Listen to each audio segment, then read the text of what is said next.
Yes, no, maybe. I don't know. Can you repeat the question? You're not the boss of me now. You're not the boss of me now. You're not the boss of me now. And you're not so big. You're not the boss of me now. You're not the boss of me now. You're not the boss of me now. And you're not so big. Life is unfair. Luego para que a la persona de la izquierda. El caspo. Si quieres yo ahorita lo corrijo todo. Y no, ya empezamos. Bienvenidos a Diversidades Diversas, el podcast donde cada semana yo, Nane Badía, le contará a Esli, Laszlo Espinosa, mi buen amigo. ¿Nada más buen amigo? Buen amigo. O sea, nada más. Mejor amigo. Ah, ok. Bien. Y a Mari López, Capistrán, casos de TDAH, fenómenos paranormales o personajes históricos tan peculiares, notorios y fantásticos que se ganaron el título de Diversidades Diversas. Buenas tardes, ¿cómo están, macarrones y macarronas? El día de hoy traeremos una invitada súper especial que teníamos muchas ganas de colaborar. Teníamos tantas ganas de colaborar como Mari ganas de carne asada. Muchas gracias. Con ustedes, Iridian. Muchas gracias. No, acuérdense que somos inclusivos, así. Ah, sí, cierto. Inclusives. Okay. Hoy hablaremos De las barreras de aprendizaje, ese va a ser el tema de hoy, y también vamos a hablar de estrategias para fomentar el ambiente en las aulas para que sean inclusivas. Entonces, hablar de las barreras de aprendizaje según Bott en 2002. En el documento Index for Inclusion se propone el concepto de necesidades educativas especiales. Se ha sustituido por último término de barreras para el aprendizaje y la participación, ya que la inclusión implica identificar y minimizar esas barreras. es importante que pues consideremos que las barreras no las posee el alumno, las barreras se generan por el ambiente, por situaciones externas a él, o simplemente porque los modelos pedagógicos no están adaptados a ellos o a ellos. Entonces, eso es muy importante tenerlo en consideración. Ahora, aquí todos que estamos en el podcast ahora mismo, pues les voy a hacer una serie de preguntas que van a tener que ir respondiendo. Entonces, pues, además no se ríen.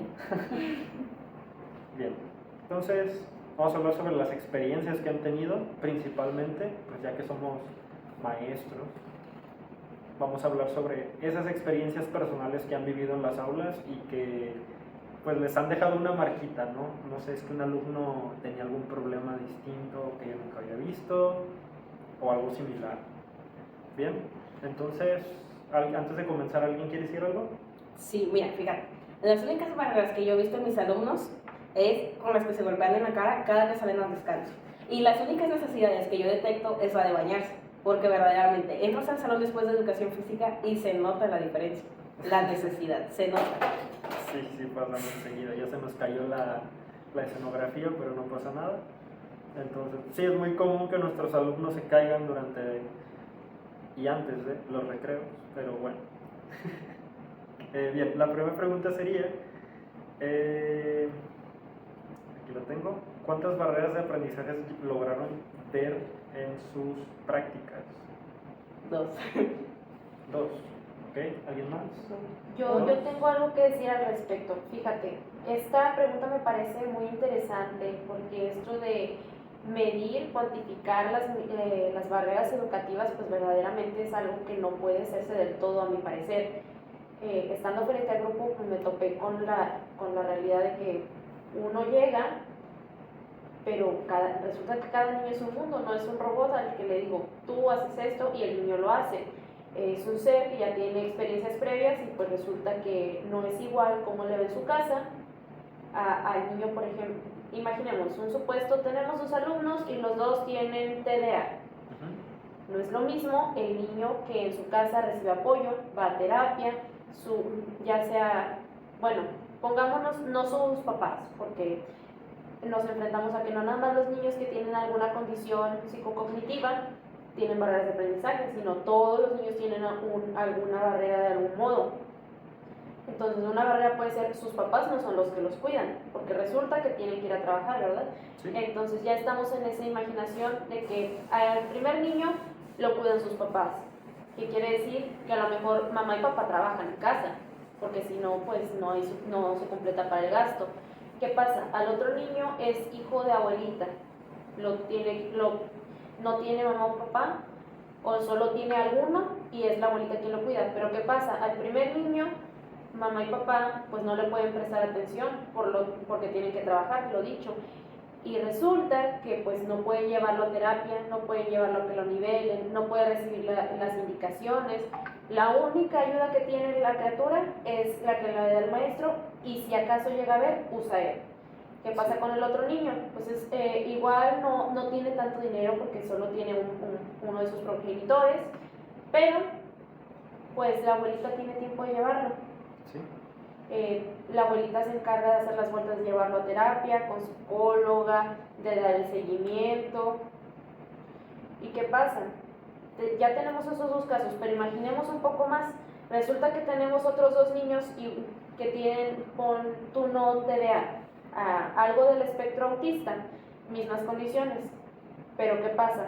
Esta abuelita de este nuevo caso, resulta que es esas de que no está loco, nada más es huevón, porque tenemos esa manía de decir que cuando un niño no quiere hacer alguna cosa es huevón, nada más darle una nalgada para que se calme, mételo en cintura. Sí, muy bien, muy de la vieja escuela. Muy de la vieja escuela, lo dicho. Entonces, las barreras de aprendizaje verdaderamente no considero que sean algo que puedas cuantificar. Muy bien. Exactamente. Pues la Comisión Europea nos cuenta que, de hecho, por lo menos las intentan clasificar, no cuantificar, en una sección parecida a una pirámide donde vamos viendo las que son menos graves o más graves.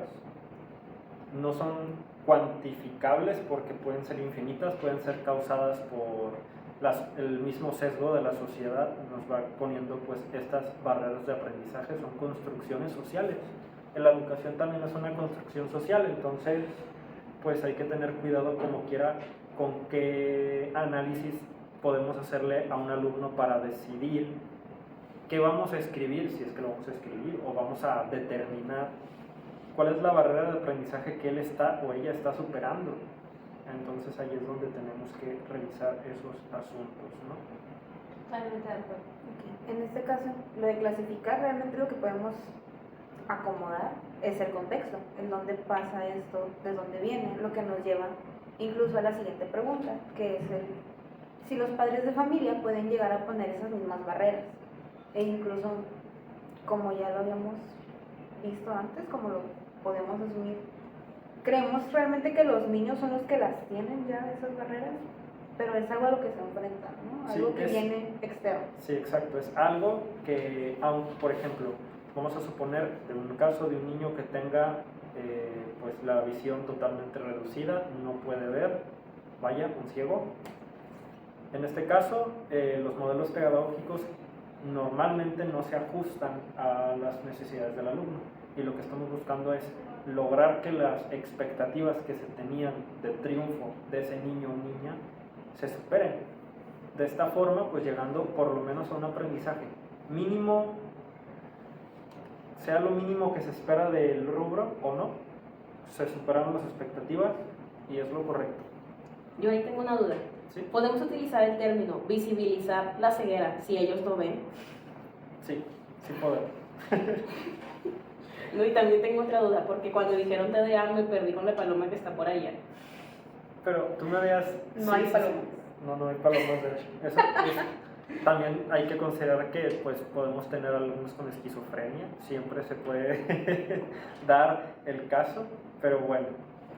Me habías comentado, de hecho, una vez que tenías una duda sobre cómo podíamos clasificar a un niño si él tenía una barrera, si él tenía que superar una barrera de aprendizaje y otro que no la tenía que superar, y los dos llegaban al mismo resultado.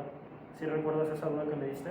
No me acuerdo, pero se relaciona mucho con lo que pasó en la primaria donde yo estaba. Resulta que teníamos un alumno que vamos a ponerle Pedrito.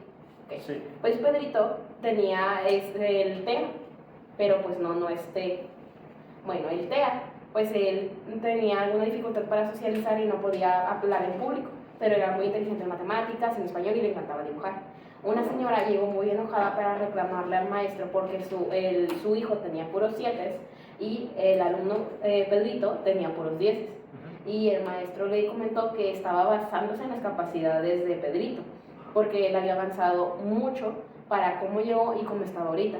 Y la mamá de este nuevo muchacho pues estaba muy enojada porque decía que su hijo y Pedrito hacían lo mismo, pero uno tiene 10 y el otro no. Ok, entonces podríamos decir que esto va ligado a la pregunta que venía, que los padres de familia sí pueden causar barreras de aprendizaje. Y lo digo así porque pues ya estamos hablando de padres de familia, ¿no?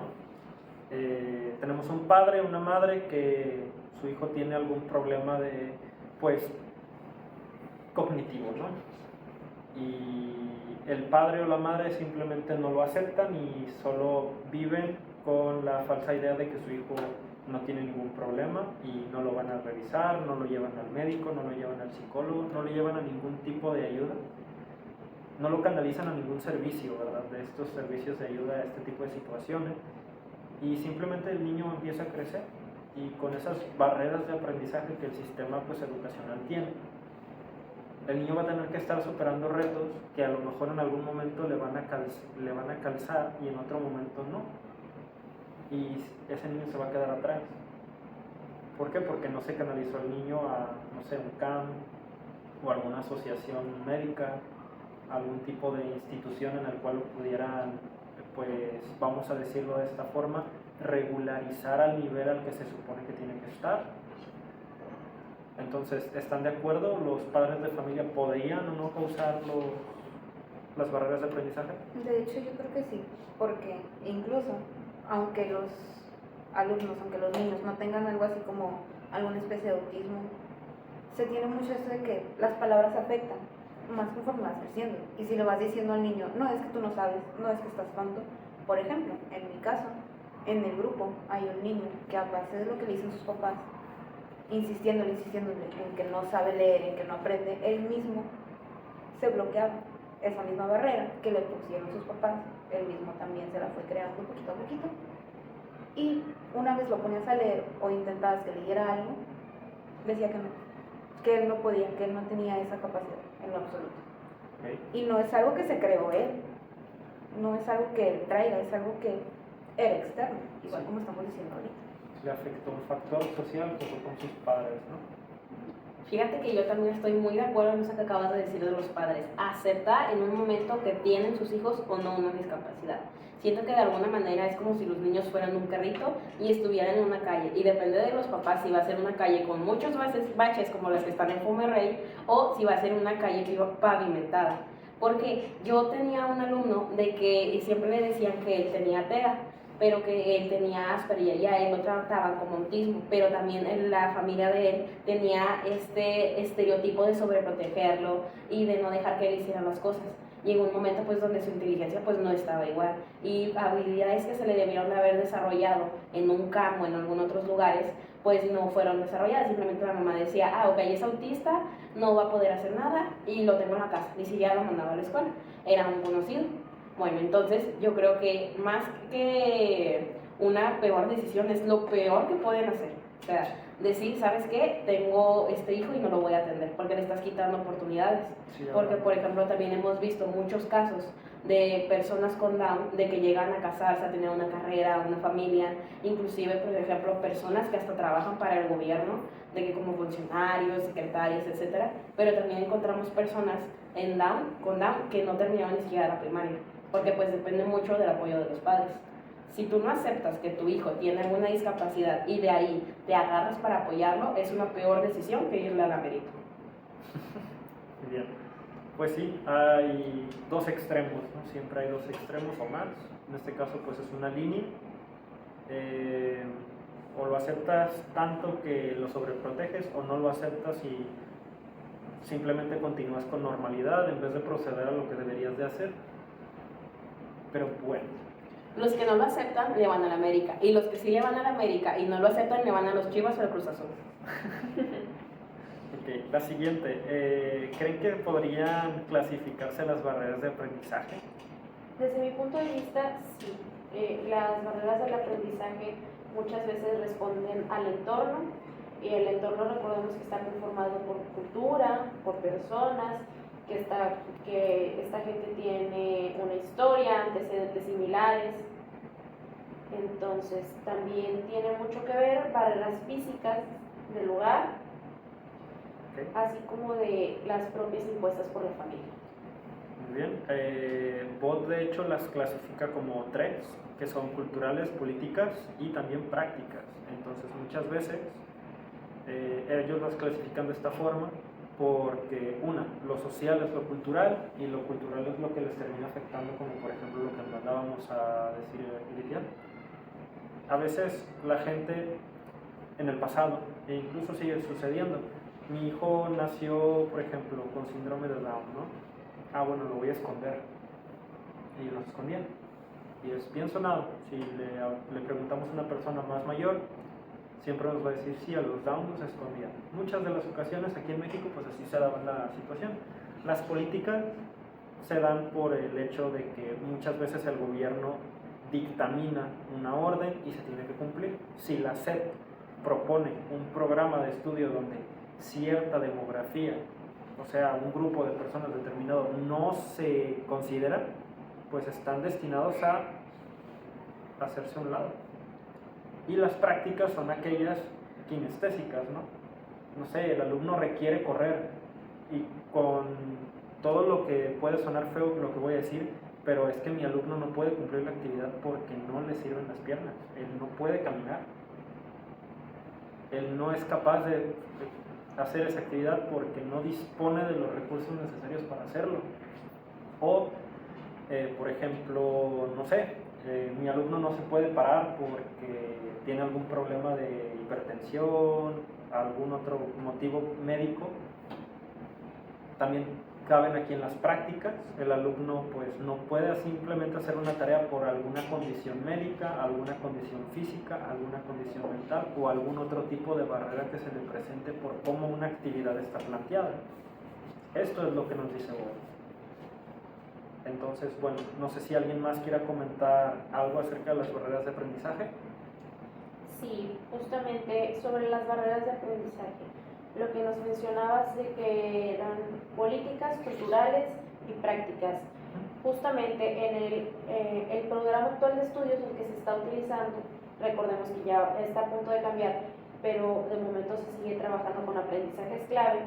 Se propone que los alumnos todos trabajen en su salón, según las pautas que dicta el maestro, los alumnos llegan solos a su aprendizaje y está todo muy bien. Pero ¿qué ocurre justamente con esta parte de la población, con la demografía que atraviesa este tipo de barreras? Llamémoslo alguna deficiencia cognitiva, un tipo de retraso o alguna condición especial como puede ser Down, Asperger, etc. Se supone que todos los alumnos tienen que llegar al mismo punto, pero recordemos que el programa de estudios considera que todos van a partir del mismo lugar. Desde un punto de vista más práctico, imaginemos una línea de meta. Van todos a salir y van a llegar al mismo punto. Se supone que todos los niños que están en la educación primaria actual tienen que llegar a ese punto. Pero ¿qué sucede? El programa está diseñado para considerar que todos los niños van a salir desde la línea de meta. ¿Y qué pasa? Puede que sí, la mayor parte de los niños, no digo todos, porque hay algunos que tienen mayores impedimentos por parte de su familia o demás, salen de aquí. Pero ¿qué pasa? El campo no está igual. Algunas personas van arrastrándose, algunas personas van corriendo, otras hasta las llevan en bici. Es lo mismo. Tenemos que considerar que no todos los niños son iguales y no necesariamente los que tengan alguna condición. Siempre va a haber impedimentos y es deber del docente tratar de nivelar esos impedimentos para que todos los niños avancen y lleguen dentro de lo posible a la meta. Y sobre lo que se mencionaba, igual hay niños que tienen cierto tipo de condición cognitiva que pues les impide llegar a la parte teórica, al conocimiento que debe tener. ¿Qué sucede en estos casos? Lo ideal, lo primordial sería desarrollar las habilidades, como nos mencionó Mariel en el caso de los niños Down, a los que encerraban. Bueno, yo sé que su mente no da para procesar, para aprender toda la teoría sobre no sé, sobre algo complejo, la fotosíntesis en sexto grado.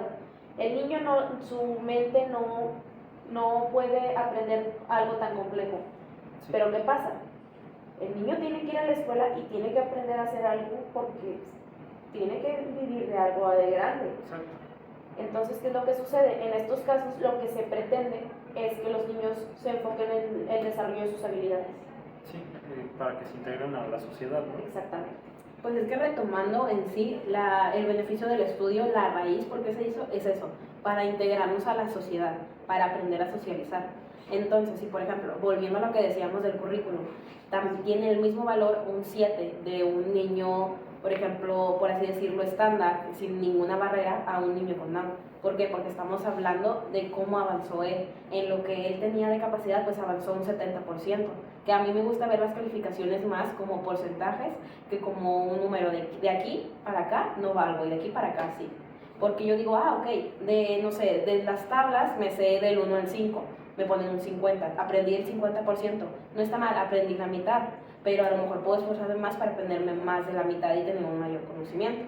Entonces, pues volviendo, es ahí donde yo digo que se retoma, de que cada quien tiene su meta en específico, porque no le voy a exigir, como dijo Eddy, a un muchacho que no puede correr y no por eso le voy a poner un 5, sino de que a través de sus habilidades le voy a enseñar a desplazarse o a llegar a cierto fin en específico.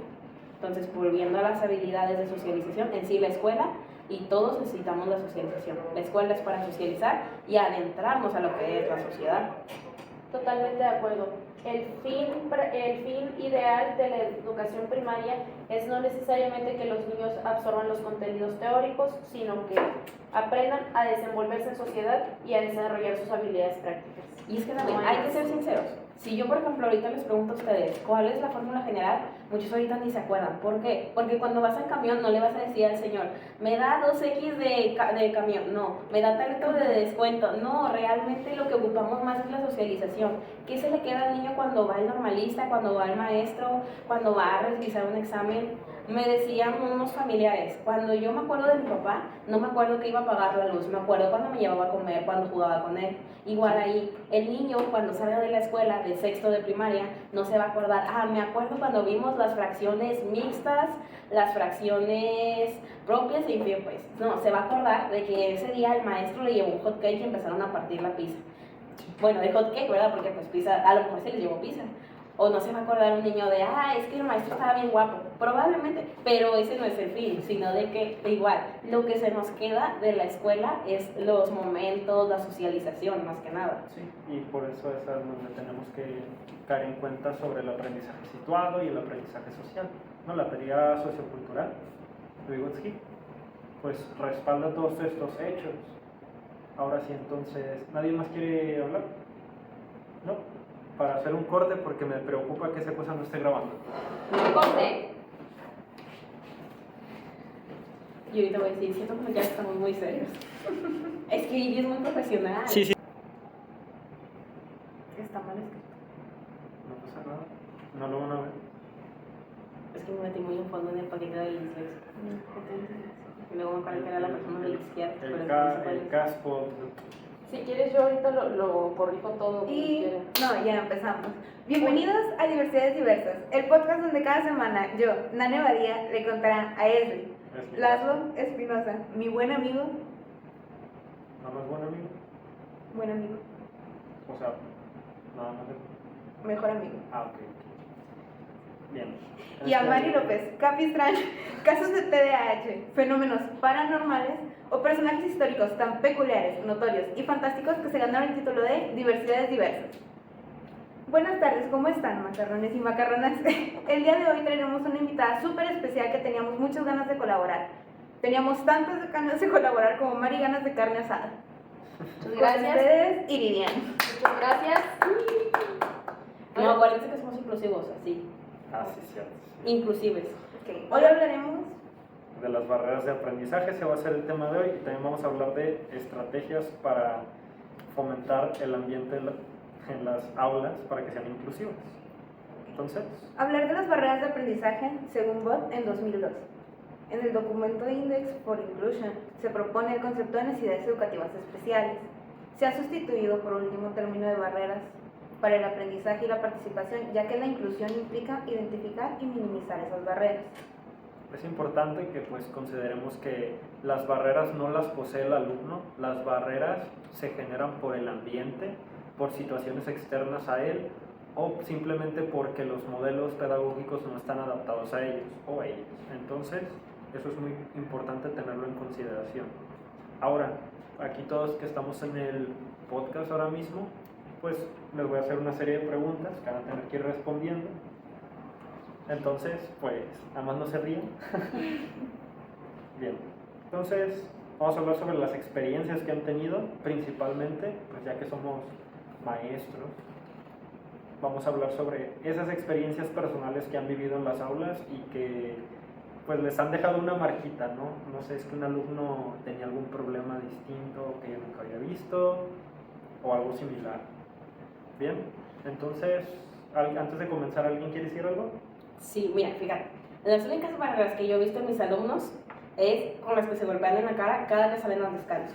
Y las únicas necesidades que yo detecto es la de bañarse, porque verdaderamente entras al salón después de educación física y se nota la diferencia, la necesidad, se nota.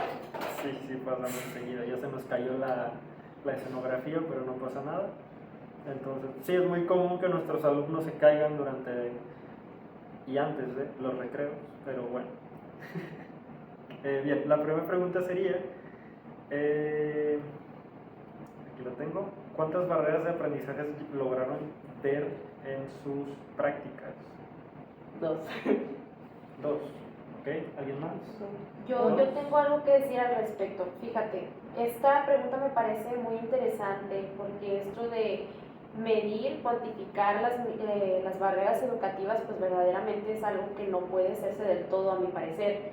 Estando frente al grupo, pues me topé con la realidad de que uno llega, pero resulta que cada niño es un mundo, no es un robot al que le digo, tú haces esto y el niño lo hace. Es un ser que ya tiene experiencias previas y pues resulta que no es igual como le ve en su casa al niño, por ejemplo. Imaginemos un supuesto, tenemos 2 alumnos y los 2 tienen TDA. No es lo mismo el niño que en su casa recibe apoyo, va a terapia, ya sea, bueno, pongámonos no sus papás, porque nos enfrentamos a que no nada más los niños que tienen alguna condición psicocognitiva tienen barreras de aprendizaje, sino todos los niños tienen alguna barrera de algún modo. Entonces una barrera puede ser sus papás no son los que los cuidan, porque resulta que tienen que ir a trabajar, ¿verdad? Sí. Entonces ya estamos en esa imaginación de que al primer niño lo cuidan sus papás, que quiere decir que a lo mejor mamá y papá trabajan en casa, porque si no, pues no se completa para el gasto. ¿Qué pasa? Al otro niño es hijo de abuelita, no tiene mamá o papá, o solo tiene alguno y es la abuelita quien lo cuida. Pero ¿qué pasa? Al primer niño, mamá y papá pues no le pueden prestar atención porque tienen que trabajar, lo dicho. Y resulta que pues no pueden llevarlo a terapia, no pueden llevarlo a que lo nivelen, no puede recibir las indicaciones. La única ayuda que tiene la criatura es la que le da el maestro y si acaso llega a ver, usa él. ¿Qué pasa con el otro niño? Pues igual no tiene tanto dinero porque solo tiene uno de sus progenitores, pero pues la abuelita tiene tiempo de llevarlo. Sí. La abuelita se encarga de hacer las vueltas, de llevarlo a terapia, con psicóloga, de dar el seguimiento. ¿Y qué pasa? Ya tenemos esos 2 casos, pero imaginemos un poco más. Resulta que tenemos otros 2 niños que tienen, tú no TDA, algo del espectro autista, mismas condiciones. Pero ¿qué pasa? Esta abuelita de este nuevo caso, resulta que es esas de que no está loco, nada más es huevón, porque tenemos esa manía de decir que cuando un niño no quiere hacer alguna cosa es huevón, nada más dale una nalgada para que se calme, mételo en cintura. Sí, muy bien, muy de la vieja escuela. Muy de la vieja escuela, lo dicho. Entonces, las barreras de aprendizaje verdaderamente no considero que sean algo que puedas cuantificar. Muy bien. Exactamente. Pues la Comisión Europea nos cuenta que de hecho, por lo menos las intentan clasificar, no cuantificar, en una sección parecida a una pirámide donde vamos viendo las que son menos graves o más graves. no son cuantificables porque pueden ser infinitas, pueden ser causadas por el mismo sesgo de la sociedad, nos va poniendo pues estas barreras de aprendizaje, son construcciones sociales. La educación también es una construcción social, entonces pues hay que tener cuidado como quiera con qué análisis podemos hacerle a un alumno para decidir qué vamos a escribir, si es que lo vamos a escribir, o vamos a determinar cuál es la barrera de aprendizaje que él está o ella está superando. Entonces ahí es donde tenemos que revisar esos asuntos, ¿no? Totalmente de acuerdo. Ok. En este caso, lo de clasificar, realmente lo que podemos acomodar es el contexto, en dónde pasa esto, de dónde viene, lo que nos lleva incluso a la siguiente pregunta, que es si los padres de familia pueden llegar a poner esas mismas barreras, e incluso, como ya lo habíamos visto antes, como lo podemos asumir, creemos realmente que los niños son los que las tienen ya, esas barreras, pero es algo a lo que se enfrentan, ¿no? Algo Sí, que viene externo. Sí, exacto, es algo que, por ejemplo, vamos a suponer en un caso de un niño que tenga pues la visión totalmente reducida, no puede ver, vaya, un ciego. En este caso, los modelos pedagógicos normalmente no se ajustan a las necesidades del alumno, y lo que estamos buscando es lograr que las expectativas que se tenían de triunfo de ese niño o niña se superen.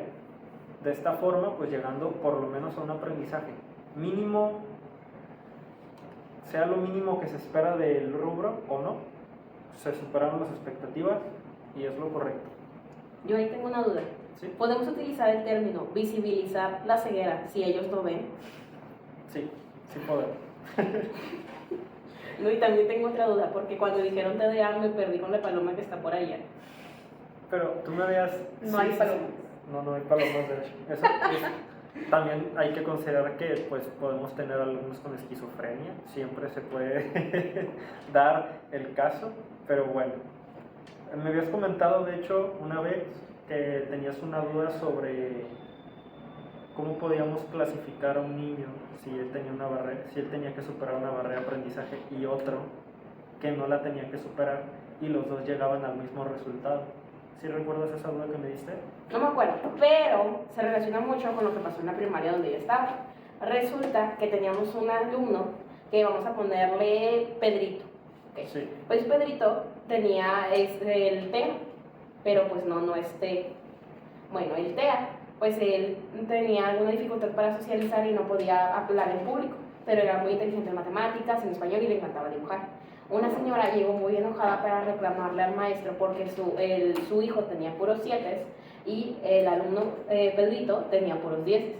Y el maestro le comentó que estaba basándose en las capacidades de Pedrito, porque él había avanzado mucho para cómo llegó y cómo estaba ahorita. Y la mamá de este nuevo muchacho pues estaba muy enojada porque decía que su hijo y Pedrito hacían lo mismo, pero uno tiene 10 y el otro no. Ok, entonces podríamos decir que esto va ligado a la pregunta que venía, que los padres de familia sí pueden causar barreras de aprendizaje. Y lo digo así porque pues ya estamos hablando de padres de familia, ¿no? Tenemos un padre, una madre que su hijo tiene algún problema de, pues, cognitivo, ¿no? Y el padre o la madre simplemente no lo aceptan y solo viven con la falsa idea de que su hijo no tiene ningún problema y no lo van a revisar, no lo llevan al médico, no lo llevan al psicólogo, no lo llevan a ningún tipo de ayuda, no lo canalizan a ningún servicio, ¿verdad? De estos servicios de ayuda a este tipo de situaciones, y simplemente el niño empieza a crecer y con esas barreras de aprendizaje que el sistema pues, educacional tiene. El niño va a tener que estar superando retos que a lo mejor en algún momento le van a calzar y en otro momento no. Y ese niño se va a quedar atrás. ¿Por qué? Porque no se canalizó el niño a, no sé, un CAM o alguna asociación médica, algún tipo de institución en el cual lo pudieran, pues, vamos a decirlo de esta forma, regularizar al nivel al que se supone que tiene que estar. Entonces, ¿están de acuerdo? ¿Los padres de familia podrían o no causar las barreras de aprendizaje? De hecho, yo creo que sí, porque incluso, aunque los alumnos, aunque los niños no tengan algo así como alguna especie de autismo se tiene mucho eso de que las palabras afectan, más conforme vas creciendo. Y si le vas diciendo al niño, no, es que tú no sabes, no, es que estás tonto. Por ejemplo, en mi caso, en el grupo hay un niño que a base de lo que le dicen sus papás, insistiéndole en que no sabe leer, en que no aprende, él mismo se bloqueaba. Esa misma barrera que le pusieron sus papás, él mismo también se la fue creando poquito a poquito. Y una vez lo ponías a leer o intentabas que leyera algo, decía que él no podía, que él no tenía esa capacidad en lo absoluto. Ok. Y no es algo que se creó él, no es algo que él traiga, es algo que era externo, igual Sí. como estamos diciendo ahorita. Le afectó un factor social que fue con sus padres, ¿no? Fíjate que yo también estoy muy de acuerdo en eso que acabas de decir de los padres. Aceptar en un momento que tienen sus hijos o no una discapacidad. Siento que de alguna manera es como si los niños fueran un carrito y estuvieran en una calle. Y depende de los papás si va a ser una calle con muchos baches como las que están en Fumerrey o si va a ser una calle pavimentada. Porque yo tenía un alumno de que siempre le decían que él tenía TEA, pero que él tenía Asperger y a él lo trataban como autismo, pero también en la familia de él tenía este estereotipo de sobreprotegerlo y de no dejar que él hiciera las cosas. Y en un momento pues donde su inteligencia pues no estaba igual y habilidades que se le debieron de haber desarrollado en un campo, en algunos otros lugares, pues no fueron desarrolladas. Simplemente la mamá decía, ok, es autista, no va a poder hacer nada y lo tengo en la casa, ni siquiera lo mandaba a la escuela, era un conocido. Bueno, entonces yo creo que más que una peor decisión es lo peor que pueden hacer. O sea, decir, ¿sabes qué? Tengo este hijo y no lo voy a atender porque le estás quitando oportunidades. Sí, Porque, ahora- por ejemplo, también hemos visto muchos casos de personas con Down, de que llegan a casarse, a tener una carrera, una familia, inclusive, por ejemplo, personas que hasta trabajan para el gobierno, de que como funcionarios, secretarios, etcétera, pero también encontramos personas con Down, que no terminaron ni siquiera la primaria, porque pues depende mucho del apoyo de los padres. Si tú no aceptas que tu hijo tiene alguna discapacidad y de ahí te agarras para apoyarlo, es una peor decisión que irle a la América. Muy bien. Pues sí, hay dos extremos, ¿no? Siempre hay dos extremos o más. En este caso, pues es una línea. O lo aceptas tanto que lo sobreproteges o no lo aceptas y simplemente continúas con normalidad en vez de proceder a lo que deberías de hacer. Pero bueno, Los que no lo aceptan le van a la América, y los que sí le van a la América y no lo aceptan le van a los Chivas o al Cruz Azul. ok, la siguiente. ¿Creen que podrían clasificarse las barreras de aprendizaje? Desde mi punto de vista, sí. Las barreras del aprendizaje muchas veces responden al entorno, y el entorno, recordemos que está conformado por cultura, por personas, que esta gente tiene una historia, antecedentes similares. Entonces también tiene mucho que ver barreras físicas del lugar, Ok, así como de las propias impuestas por la familia. muy bien. Bot de hecho las clasifica como tres, que son culturales, políticas y también prácticas. Entonces muchas veces ellos las clasifican de esta forma porque lo social es lo cultural y lo cultural es lo que les termina afectando, como por ejemplo lo que mandábamos a decir Lidia. A veces la gente en el pasado, e incluso sigue sucediendo, mi hijo nació, por ejemplo, con síndrome de Down, ¿no? Bueno, lo voy a esconder. Y lo escondían. Y es bien sonado. Si le preguntamos a una persona más mayor, siempre nos va a decir, sí, a los Down los escondían. Muchas de las ocasiones aquí en México, pues así se daba la situación. Las políticas se dan por el hecho de que muchas veces el gobierno dictamina una orden y se tiene que cumplir. Si la SEP propone un programa de estudio donde cierta demografía, o sea, un grupo de personas determinado no se considera, pues están destinados a hacerse a un lado. Y las prácticas son aquellas kinestésicas, ¿no? No sé, el alumno requiere correr y con todo lo que puede sonar feo lo que voy a decir, pero es que mi alumno no puede cumplir la actividad porque no le sirven las piernas, él no puede caminar, él no es capaz de hacer esa actividad porque no dispone de los recursos necesarios para hacerlo. O, por ejemplo, no sé, mi alumno no se puede parar porque tiene algún problema de hipertensión algún otro motivo médico, también caben aquí en las prácticas. El alumno pues no puede simplemente hacer una tarea por alguna condición médica, alguna condición física, alguna condición mental o algún otro tipo de barrera que se le presente por cómo una actividad está planteada. Esto es lo que nos dice Bohr. Entonces, bueno, no sé si alguien más quiera comentar algo acerca de las barreras de aprendizaje. Sí, justamente sobre las barreras de aprendizaje. Lo que nos mencionabas de que eran políticas, culturales y prácticas. Justamente en el programa actual de estudios, el que se está utilizando, recordemos que ya está a punto de cambiar, pero de momento se sigue trabajando con aprendizajes clave.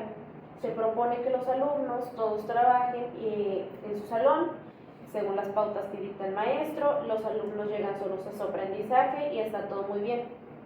Pero ¿qué ocurre justamente con esta parte de la población, con la demografía que atraviesa este tipo de barreras? Llamémoslo alguna deficiencia cognitiva, un tipo de retraso o alguna condición especial como puede ser Down, Asperger, etc. Se supone que todos los alumnos tienen que llegar al mismo punto, pero recordemos que el programa de estudios considera que todos van a partir del mismo lugar. Desde un punto de vista más práctico, imaginemos una línea de meta. Van todos a salir y van a llegar al mismo punto. Se supone que todos los niños que están en la educación primaria actual tienen que llegar a ese punto. Pero ¿qué sucede? El programa está diseñado para considerar que todos los niños van a salir desde la línea de meta. ¿Y qué pasa? Puede que sí, la mayor parte de los niños, no digo todos, porque hay algunos que tienen mayores impedimentos por parte de su familia o demás, salen de aquí. Pero ¿qué pasa? El campo no está igual. Algunas personas van arrastrándose, algunas personas van corriendo, otras hasta las llevan en bici. Es lo mismo. Tenemos que considerar que no todos los niños son iguales y no necesariamente los que tengan alguna condición. Siempre va a haber impedimentos y es deber del docente tratar de nivelar esos impedimentos para que todos los niños avancen y lleguen dentro de lo posible a la meta.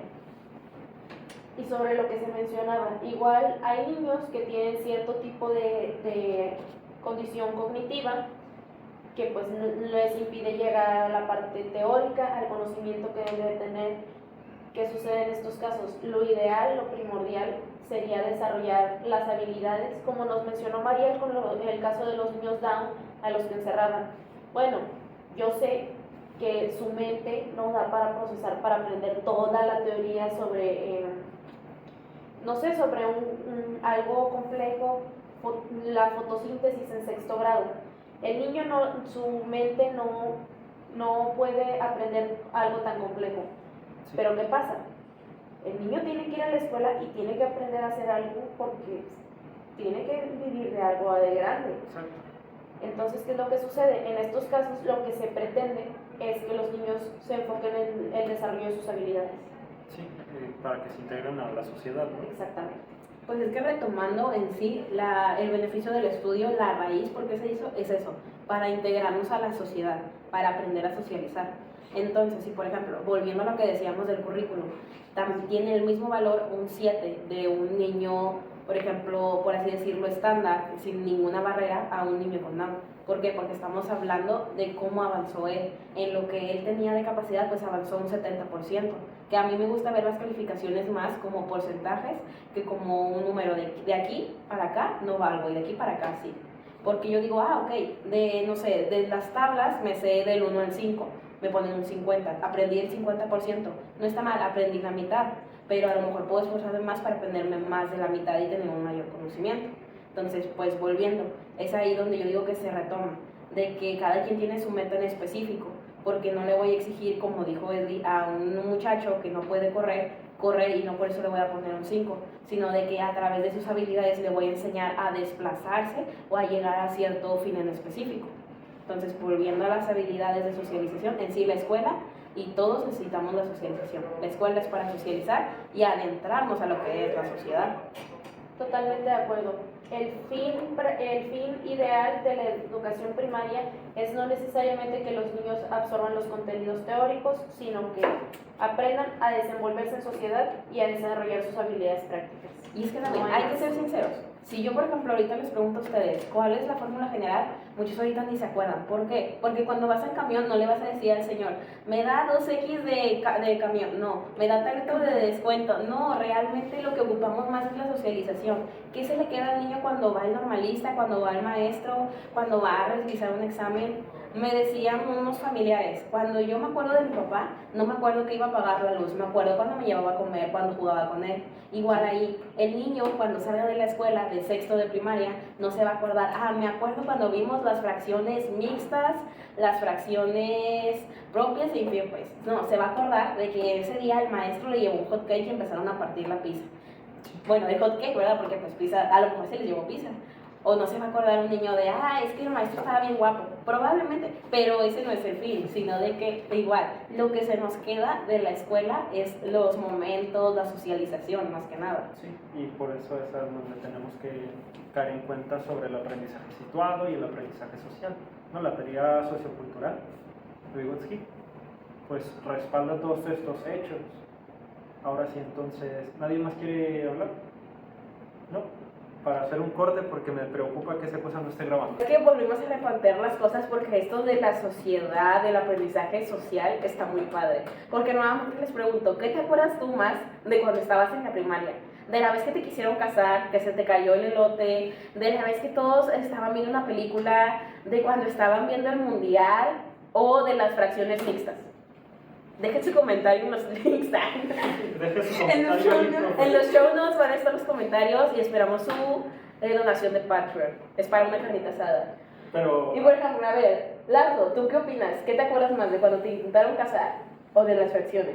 sí me acuerdo de haber visto las versiones cuando estaba en primaria. Pero sí que lo intentaron Pero lo casar. de intentarme casar se los conté yo, ahí está grabado. Obviamente, evidencias. Cuando él les diga a alguna de ustedes, muchachas, que él nunca se ha casado y nunca ha intentado casar, Está mentira. Quiero un close-up aquí. voluntad. Mis derechos Mentira. humanos no estaban presentes. Y hablando de derechos humanos, No tiene. ahora. el No, todos siguiente- tenemos derechos humanos, esto nada más es para la comedia, esto es un personaje. Por favor. Pero cabe destacar que, pues, con derechos, sin derechos. Ahora, el siguiente y pues último tema ya para cerrar es uno cortito. Les voy a hacer una serie de preguntas otra vez sobre las estrategias didácticas. Las estrategias didácticas que promuevan la educación inclusiva. Pero bueno, antes de hacer las preguntas hay que dar algunas consideraciones, los cuales son parte del libro de estrategias y prácticas en las aulas inclusivas, publicado por la Comisión Europea igualmente en el año 2006, donde se nos menciona que las escuelas son comunidades educativas, donde se tiene que responder a las necesidades del alumno.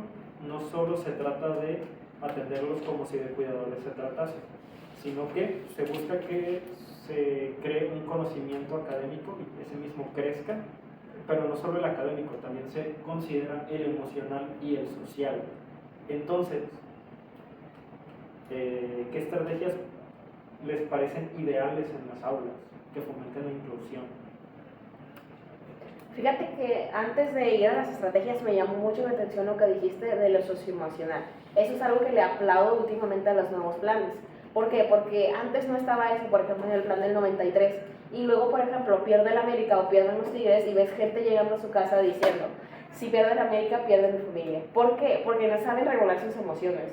O de que, ¿sabes qué? Perdí la tanda, se me fue esto, y de que llegan y automáticamente a los golpes. O cuántas veces hemos escuchado el término de generación de cristal. Porque realmente no es que seamos de cristal, sino que sabemos expresar nuestras emociones. Entonces, eso también me parece muy importante que lo hayan destacado ahí sobre las emociones.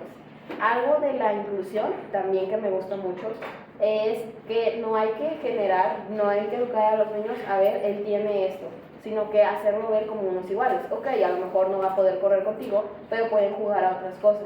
Claro. Porque realmente los que empezamos a hacer esa discriminación somos los adultos. Me ha pasado mucho de que llega el primer día un niño, le he observado, no sé, por ejemplo, con autismo, tengo un caso de autismo desde primaria a secundaria. Llegó el primer día, todo bien, no pasaba nada, pero pues este niño tenía también un problema de lenguaje. Entonces los niños jugaban, platicaban y todo y no le decían nada.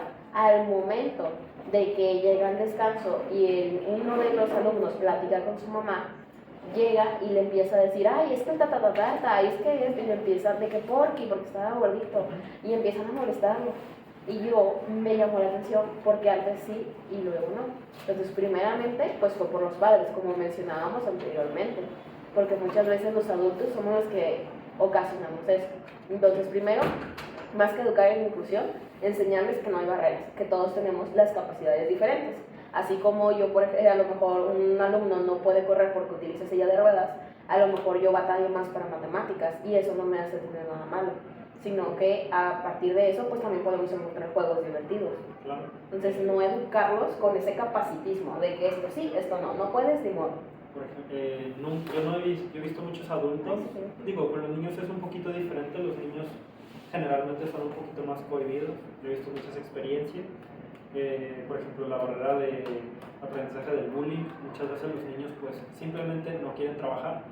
Estas dos barreras se presentan, las discapacidades y las barreras pues más sociales como el bullying, alejan mucho a los niños para que se integren. Y esto pues, nos guste o no, hace que el niño aprenda peor o no aprenda. Me pasó a mí que unos niños durante mis prácticas pues pasaron de burlarse de un alumno, de un compañero suyo, a echarle porras. Y yo sabía que las porras no eran a mala forma, porque yo ya les había llamado la atención anteriormente. Después de eso, en la segunda jornada, en vez de estarlo insultando, maltratando, empujando o golpeando, lo que sea, le estaban echando porras. Entonces, si hay una buena forma de dar estos valores y que se fomente la inclusión en un aula, yo diría que es por ahí, por los valores. Justamente, siguiendo lo que esa línea de pensamiento y impartir valores, me parece a mí que la reticencia de parte de algunos de los maestros, y no nada más de algunos de los maestros, sino de cierto sector de la sociedad, tiene mucho que ver con el rol fundamental que juega la escuela en nuestra sociedad. A mi parecer, pues la escuela es un lugar en el cual es una sociedad un poco diferente. Para empezar, no son tantos los adultos, son niños. Sí. Las dinámicas sociales de los niños son bastante diferentes. ¿Qué pasa también? Para un adulto es siempre muy el que dirán, y para los niños no. Pero, ¿qué pasa? Son niños, no pueden suplir sus necesidades por ellos mismos. Y muchas veces tiene mucho que ver el rol que se juega en la escuela. Para que haya una verdadera inclusión, pues las barreras deberían de ser mínimas. ¿Y qué pasa? Muchas veces la escuela se la está jugando, por decirlo de alguna forma, porque no solamente toma el papel de guiar a los niños a llegar a su conocimiento, de proporcionarles un entorno adecuado para aprender, sino que muchas veces es la escuela la que juega el rol fundamental de criar a los niños. Muchos están abandonados por sus padres, ya sea por intransigencia, por abandono, o porque no pueden por más que quieran porque necesitan trabajar. Muchas veces es en la escuela donde se van forjando los valores que tú dices, cuando verdaderamente no debería de ser así. Los valores se forjan en casa. Sí. Se supone que la escuela es un lugar, un entorno en el cual está diseñado para que tú vayas a absorber conocimiento. Y muchas veces considero yo es esta situación de que no se atiende a los niños en casa la que ayuda, promueve esta barrera de la inclusión, de que necesitemos inclusión. Claro. Yo quiero hacer aquí un pequeño paréntesis. Ahorita que, por ejemplo, nuestra compañera decía del abandono, ¿verdad? De que los padres los abandonan. Ahorita está muy cercano el Día de los Padres. Si usted que nos está viendo es un padre que no da pensión alimenticia y de que tiene abandonados a sus hijos, no publique que quiere a sus hijos. Sabemos que no da pensión. Bueno, gracias. Y tampoco historias. No, porque es que sí, siempre ponen stories, nada más llegan con 200 pesos, le voy a comprar un pollo a mi hijo, y de que te amo mucho, mamarre, y que mamarre, y no, y nunca están ahí con sus hijos, Y o sea, lo único es un pollo asado.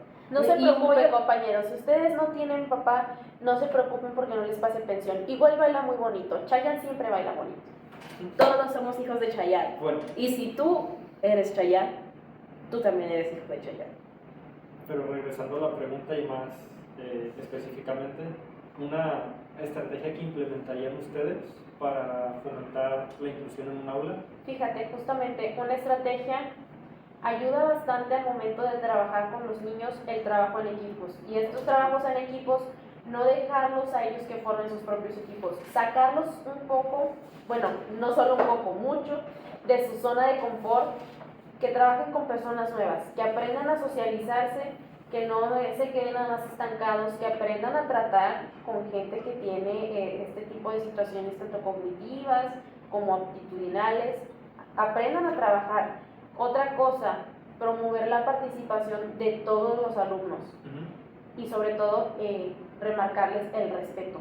Puede que la participación pues sea incorrecta o no sea lo que tú esperas, el niño no llegó a la conclusión esperada, no obtuvo un aprendizaje de tu clase, pero es importante que el niño se pare, exprese una opinión de lo visto y sobre todo que todos los demás lo traten con respeto. Dafne. ¿Qué nos cuentas, Nane? Creo que también te perdiste con el TDA. Un poquito, sí. Sí. Pero es que yo ella- con el fantasma que está allá en la esquina. Ah, yo también La lo veo a esposa que lo veces. invocamos. Aquí siempre se parece eso. yo nada más veo un payaso.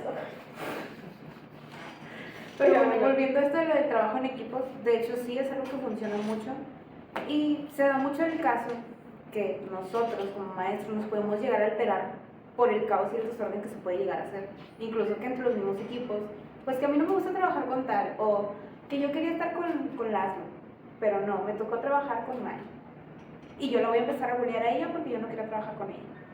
Realmente, si llega un punto muy extremo como maestros debemos intervenir. Pero también lo que también buscan los planes de estudio últimamente es el generarles pues esta autonomía de poder resolver sus conflictos ellos solos. Y si no escalan mayores, se puede. Es algo muy bueno. Y los enseña también a esto mismo, a mediar sus emociones, a saber hasta dónde llegan. Y María. autorregularse. O sea, completamente de acuerdo con lo que mencionas. Es imperativo que los niños obtengan esta capacidad porque desafortunadamente no todos los adultos la tienen. No. Es algo que debemos tener muy en cuenta. Es momento de poner este hecho sobre la mesa. No todos los alumnos y no todos los adultos saben autorregularse. Por ejemplo, aquí tenemos una persona que no sabe cantar. Bueno, eso no tiene nada que ver, pero volviendo a la autorregulación, así como yo lo hice, pude empezar a insultar a los demás, pero eso no es sano, no lo hagan. Mariel, una estrategia que te gustaría implementar. Les iba a preguntar el por qué, pero cada vez que les pregunto ya me dan el por qué, así que no tienen caso. Nosotros sabemos a qué venimos, ya venimos dispuestas. Bueno, a ver, arroja tu estrategia. Yo arrojo lo que me pidas. Arrójasela. La estrategia. Se la arrojo. No, la estrategia, el cubo no. Bueno, no le iba a arrojar eso, pero que me quiere. Volviendo, mi estrategia, así como yo empecé ahorita a decir cosas negativas, por ejemplo, de esta persona no sabe bañarse. Volviendo a esta persona sí sabe bañarse, pero hay personas que no. Los niños tienden, y en especial los humanos, tendemos a ver todo lo negativo, de ay, es que tú estás muy serio, es que tu peinado está muy loco, es que tú, pues estás muy seria también. Pero ¿qué tal si le damos un giro de 180, porque luego dicen 360 y se quedan igual? Porque justamente no aprendieron matemáticas, nos vamos a darle un giro y empezamos a decir cosas positivas, empezar a ver cuáles son las cualidades de todos. Por ejemplo, de Esli, él es muy bueno investigando, Laszlo también, por ejemplo, es muy bueno leyendo, a mí no me gusta leer, y Lilian también tiene mucha formalidad, por ejemplo, Nani dibuja muy bien, tiene mucha creatividad, y pues yo hago tamales muy ricos cuando quieran. Entonces, volviendo a lo positivo, podemos armar equipos, hacer una cohesión de grupo y empezar desde adentro a fomentar lo que es la inclusión. Porque la inclusión pues, es aceptarnos a todos también. Y aunque no tengamos algún alumno con una barrera o una necesidad especial en específica, también tenemos que aceptarnos entre nosotros. Y eso también es incluir.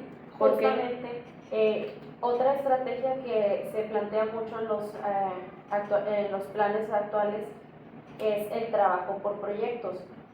Esto pretende que los alumnos desarrollen un proyecto en conjunto para que el maestro no les dé el aprendizaje, sino que ellos mismos lleguen a él. ¿Cómo sería esto? Por ejemplo, Mariel nos menciona que ella hace tamales muy ricos. ¿Qué pasa si aprovechamos esa cualidad y hacemos que un grupo desarrolle un plan de venta de un puesto de tamales? ¿Qué pasa? Por ejemplo, mi compañera, ella es muy buena decorando, ella se encarga del diseño del local, de la decoración. Mi compañero y yo somos buenos tanto investigando, podemos investigar los grupos objetivos a los cuales se le venderían los tamales, yo puedo hacer la contabilidad y Mariel se encarga de los tamales. Pero ¿qué pasa? No siempre vamos a estar todos en el humor de hacer la tarea que nos tocó. Mariel nos puede enseñar a nosotros a hacer tamales, nosotros le enseñamos a llevar la contabilidad, a hacer el estudio demográfico para el cual van dirigidos los tamales y Dante nos puede enseñar a nosotros a decorar. De esta forma, los alumnos llegan todos a un aprendizaje objetivo y pues ayuda bastante con el tema de la inclusión, porque nos mencionabas ahorita la palabra capacitista. Igual en esta ocasión sí se enfoca en las capacidades de cada quien, pero de esta manera lo hacemos con un enfoque para que todos aprendamos de los demás y me parece bastante respetuoso y es una nueva estrategia que se implementa y me gustaría que no quitáramos el dedo del renglón, porque es bastante buena. Sí. Yo creo que deja para más. De hecho, sí, yo estoy totalmente de acuerdo porque es una dinámica que se usa en el día a día. Nosotros en un puesto de trabajo tenemos que desempeñar exactamente eso que acabas de decir tú. Es un símil completo de lo que es la escuela o lo que debería ser una escuela ideal actualmente. Nosotros estamos en un trabajo y estamos en una fábrica trabajando, vaya la redundancia que hay ahí, en una fábrica donde ensamblamos carros, llega el motor y a mí me toca atornillar algo, no sé, y luego el siguiente tiene que hacer otra cosa que yo desconozco completamente, pero él la sabe hacer. Y en una escuela lo que se debería de hacer es que los integrantes de cada equipo tengan una proporción balanceada en conforme a sus habilidades. Si nosotros hacemos que en un trabajo de matemáticas tomamos a todos los alumnos que son malos en matemáticas y los ponemos en un equipo, nos guste o no, los resultados en la mayoría de ocasiones no van a ser favorables por el simple hecho de que no poseen aún esas habilidades desarrolladas como deberían de ser. Entonces lo que se busca es que mediante la socialización se llegue a que un alumno que sí sepa matemáticas le enseñe a otro que no sabe matemáticas, a lo que le llamamos pues la función social del aprendizaje, ¿no? Entonces, Yo tengo esa sería una otra pregunta para estrategia. Nane. ¿Sí? Nane, yo me perdí, no sé tú, me perdí en esos dos ojos que tienes. Me sentí atraída por las fuerzas oscuras de tu mirada. No, me perdí cuando dijeron algo, pues, ¿qué tiene que ver aquí el doctor Simi? No. No, era así, era así. Sí, ¿Y qué es eso? es como una analogía, parecido. Es una analogía. Una analogía es una logia, un ¿Te acuerdas culto de mi sobre tesis de Anita. la magia caos? Sí.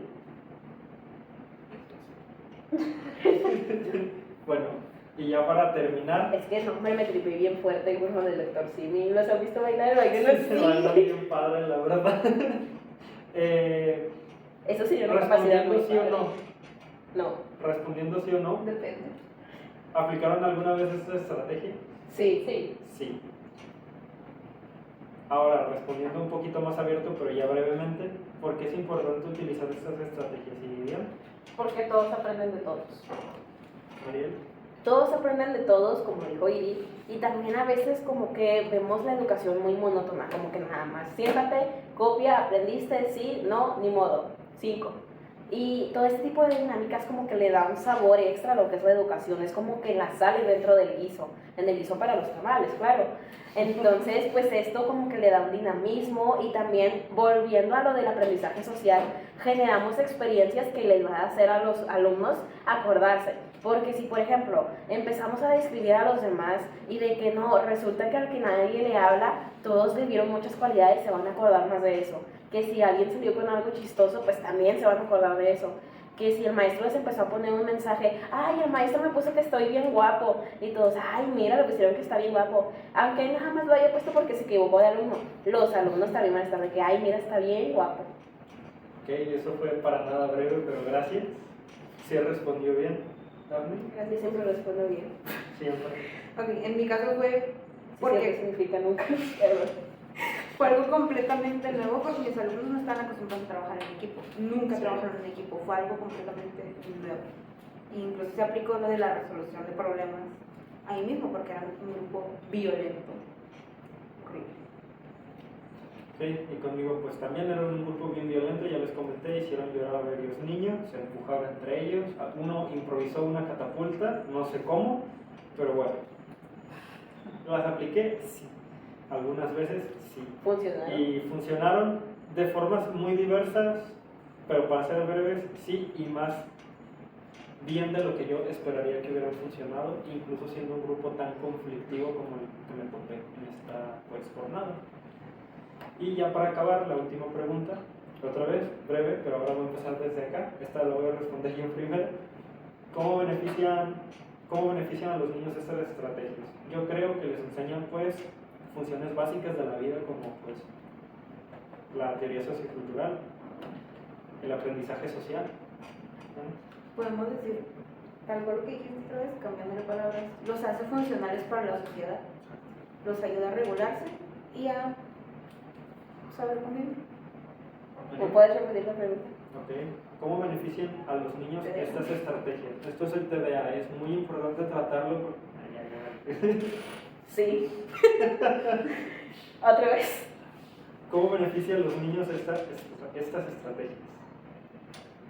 Bueno, si lo vemos de alguna manera, como este cubo, el aprendizaje no es plano, tiene que tener varias dimensiones. Entonces, con estas estrategias se trabaja lo que es la teoría y también un aprendizaje social, porque pues el humano no es plano, no nada más es plasma, no, tiene sus dimensiones, cómo se comporta con los demás, lo que es, lo que siente, etc.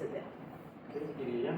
Para finalizar, pues los prepara para la vida laboral, que al final de cuentas es con la intención con la que muchos de los papás mandan a sus hijos a la escuela, que el niño aprenda porque tarde o temprano va a tener que trabajar. Sí. Les enseña a trabajar en equipo, desarrolla habilidades sociales y sobre todo desarrolla habilidades prácticas. Sí.